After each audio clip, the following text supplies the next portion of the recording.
welcome to video 11, I believe it is. Today we're going to do part 2 of our strumming exercises. It's going to be 4 parts altogether. If you haven't done the last one that we saw in lesson 10, then you need to go and do that practice exercise first before you do what we've got today. And I would say keep revising the chord changes that we looked at in videos 5, 6 and 8. Make sure that you're sitting properly. I think we talked about that in the 4th lesson. And make sure that your fingernails are short. Just reminding you of all these things. They're all in earlier videos. If you haven't watched them already, I would advise doing that. But you might remember last time what we did was a little strumming exercise using an E chord and doing it 4 beats, 8 beats and 16 beats in the bar. So we're going to carry on from there today. Now, when we did that exercise, we just did 1 and 1 and 2 and 3 and 4 and we played every beat, including all the ands between the beats. But of course, when you're actually strumming, that isn't what you do. In order to give it a pattern, we miss out some of the down strokes, some of the up strokes. So we might play 1, miss out the and 2, then play 3, miss out the and then play 4. And so that's the sort of thing that we need to start practicing now, missing out some of the beats. Now, as a step towards that, today we're just going to start missing out some of the ands. Eventually we'll want to miss out some of the beats 1, 2, 3 and 4, but we just want to start by missing out the ands. And this is an exercise, a strumming exercise. It's leading us towards doing some real strumming patterns. We'll get there next time. So here are the 4 strumming patterns, practice patterns that we're going to use today. And I'll show you practically how this works in a moment. I'll play them myself. Again, I'm relying on you to copy them down, take a screenshot, whatever you do, record them and keep it in your file. Okay, well, let's get up close and personal. Now, we've said this before, but we want to forget about the chords at the moment. Just rest your hand lightly on the strings, very lightly, so that the strings are muffled and they're not ringing out. It sounds so terrible unless you use a chord, and then if you're using a chord, you're thinking about your other hand. So just concentrate on the strumming, and don't forget, hold your pick so that it's just sticking out the side of your thumb so you've got a good grip on it. And don't forget, your arm needs to swing from the elbow up and down in order to keep a rhythm. Now, the first pattern we're going to do is 1, 2 and 3, 4. So the 2s are down and the ands are ups. Now, I should also have said use a thin pick, use your 38. It's much easier to strum. You're not afraid of the pick getting stuck in the strings. We did all that in lesson 2 if you want to go and check it out, which picks you need for what. But this strumming pattern 1, 2 and 3, 4, we strum down on the 1, we come back up without hitting the strings, down on the 2, we come back up and catch the strings, down on the 3, come up without hitting them, and down on the 4. So it sounds like this: 1, 2 and 3, 4. 1, 2 and 3, 4. Now notice I'm not stopping this swing, it's just constant, it's a pendulum. 1, 2 and 3, 4. 1, 2 and 3. So the up's not a separate stroke, it's just in between the 3 and the 4. It's 1, 2, 3, 4. 1, 2, 3, 4. There's an and in between the 3, which is between the beats. 1, 2 and 3, 4. The 1, 2 and the 3 and the 4 are all evenly spaced. Okay, so that's your first exercise. Now the second exercise is 1 and 2 and 3, 4. So we're playing everything apart from the upstroke between beat 3 and beat 4. So let's have a look at what that looks like. Okay, so it sounds like this: 1 and 2 and 3, 4. 1 and 2 and 3, 4. So all we have to concentrate on really is not playing that upstroke between the 3 and the 4. Of course, there's an and after the 4 as well before we go back to 1, which we don't play. We haven't included that in these exercises. But it would be 1 and 2 and 3 and 4 and if we hit everything. So we miss out the and between the 3 and the 4, and we miss out the and that would be after the 4. 1 and 2 and 3, 4. Okay, so try that. And now we've got a sort of symmetrical pattern, 1 and 2, 3 and 4. That's fairly easy to concentrate on, but we'll give it a go. Let's have a look at what that looks like. So 1 and 2, 3 and 4. 1 and 2, 3 and 4.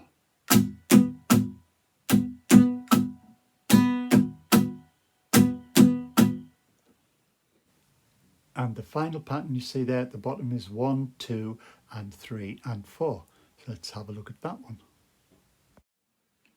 And it sounds like this. 1, 2 and 3 and 4. 1, 2 and 3 and 4. See, all we're doing really is we're just turning ourselves into a drummer. We can play.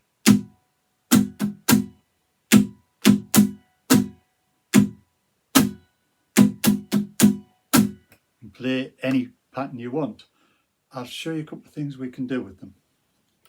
Okay, well, the first thing we can do is just go play through all the patterns, pattern 1, 2, 3 and 4, in turn, play them twice through each, something like this. 1, 2 and 3, 4. This is the first pattern, 2 and 3, 4. Then the second one, 1 and 2 and 3, 4. 1 and 2 and 3. Then the third one, 1 and 2, 3 and 4, 1 and 2, 3, and the final one, 1, 2 and 3 and 4, 1, 2 and 3 and 4.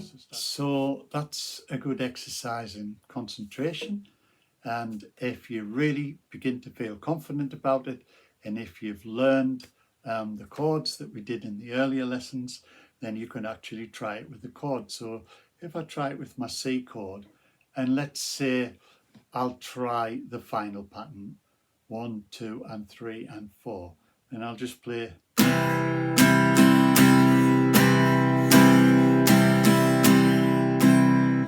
Now I could then change chords. So again, if you're feeling confident, if you've done the chord changing lesson, then let's do the easiest chord change in all of guitar playing, which is simply move this finger, tuck it underneath that one, slide that one back a bit, and this is C to A minor, if you remember. So we could play like that. I'll play the first pattern this time.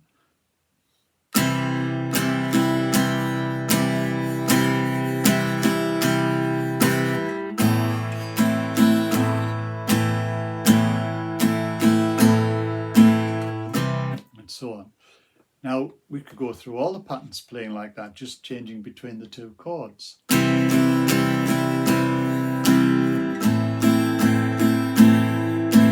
Challenging myself there by playing every time. Better to play twice and give yourself time to think about the change. So we've got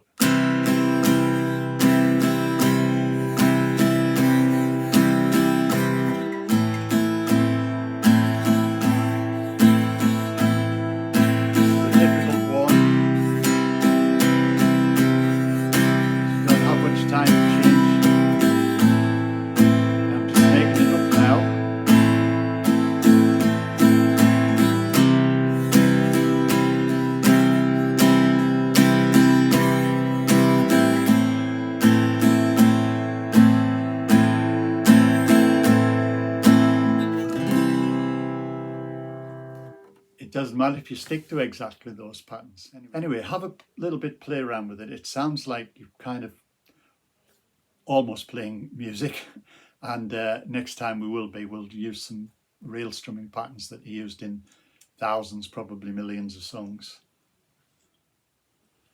Okay, well that was it for the second part of strumming practice. There'll be 2 more parts in the next 2 videos, but a couple of more things to do in this one.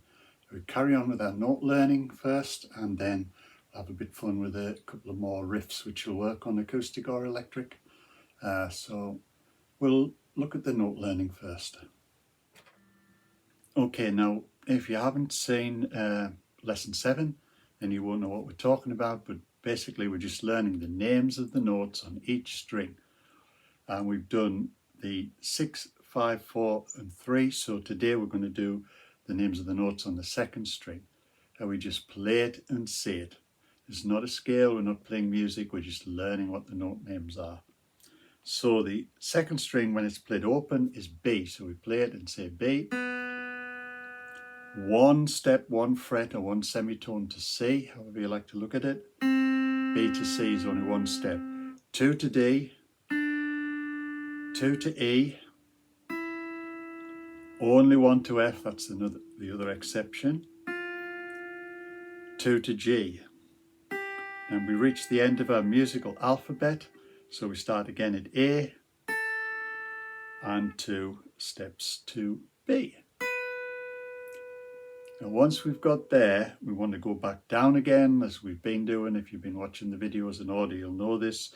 So we go B, A, and we've got to go to the start of the alphabet again, G, F, 1 to E, 2 to D, 2 to C, and 1 to B. So now if you can go up and down and 3 times, sing those notes. It's more difficult going backwards and saying the alphabet backwards. But if you can do that, then those notes will start to program themselves into your memory. And there's other stages to this note learning business. This is just the first stage. And next time we'll have a look at the top string, but I think you'll find it's the same as the bass string where we started. It's A and E, so the notes are going to be the same. We'll go over it anyway. Now, you might remember in lesson 9, we had this little riff, Heard It Through the Grapevine and Smoke on the Water. Go and check those out if you haven't seen it already. And then in the last video, we had Black Horse and the Cherry Tree and Seven Nation Army. So today we're going to do Satisfaction and another one, Bites the Dust. These will work on acoustic or electric. So get a close up and have a look at how to do them in a moment. So again, if you don't know how tab works, you need to go back to lesson 9 and check that out.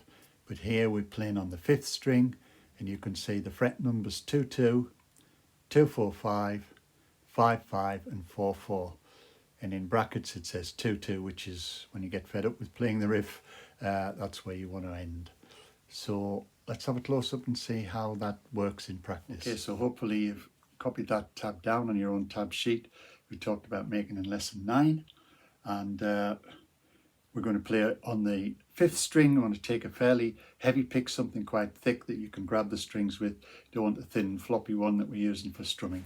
We're going to play on the 5th string, and we're going to put our finger, whichever finger is comfortable for you. I'm using my middle finger here, on the 2nd fret of the 5th string, and we're going to play that twice.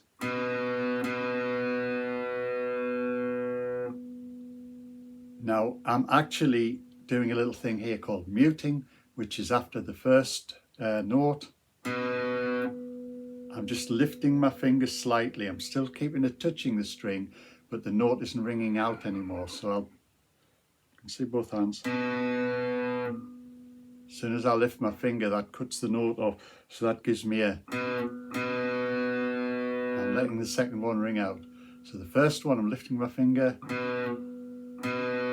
letting that ring out.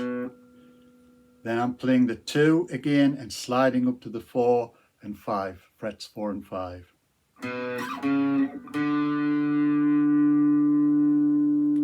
And then I'm playing that 5 twice. And then I'm sliding down to the 4, playing that twice. And that's basically the riff. And then I'm sliding back down to fret 2 and starting again.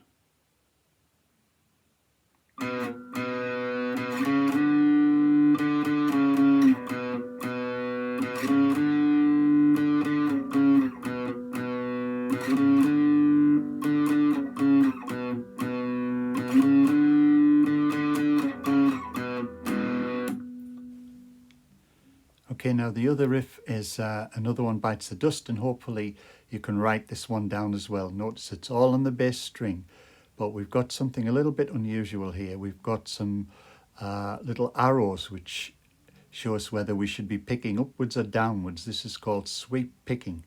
So it's something we haven't come across yet, but it's a technique that we need to learn. So let's have a close-up and see how that works. Don't forget to copy this down first though. All right, lots of techniques involved in this one. So we'll start off by playing the 3 bass notes open. And that doesn't have a lot of rhythm to it. So what we've got to do is we've got to use damping again. What we do is we pick the note and then just let our fingers just very lightly touch the string. You don't want to make another note. Don't hit it too hard, and that cuts the note off and it gives it a punchy sort of rhythm. So all I'm doing is just lightly touching the strings. Now, if you try to play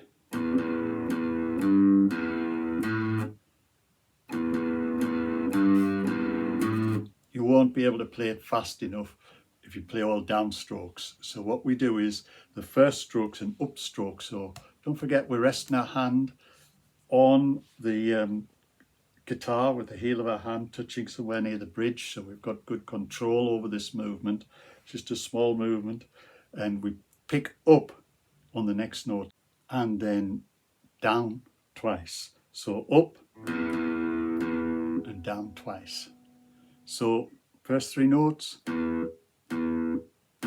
pick up, down twice, then using your first finger, pick down on the 3rd fret of the bass string, and then take your finger off and pick up, and then using your ring finger, play down on the 5th fret.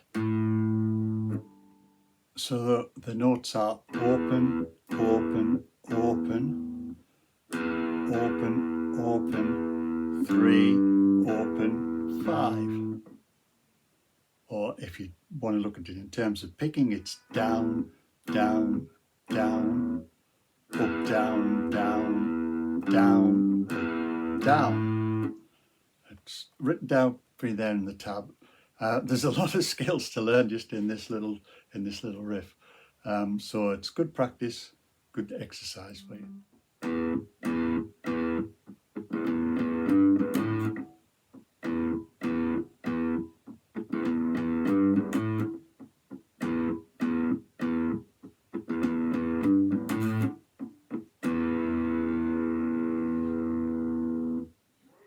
All right, friends, well, that's the end of our session today. I'm off to see the doctor just now. I told him I keep singing the green, green grass of home all the time. It's driving me crazy. I don't even like the song. I said, what's the matter with me? He said, it sounds like you've got Tub Jones syndrome. I said, well, is that very common? He said, well, it's not unusual.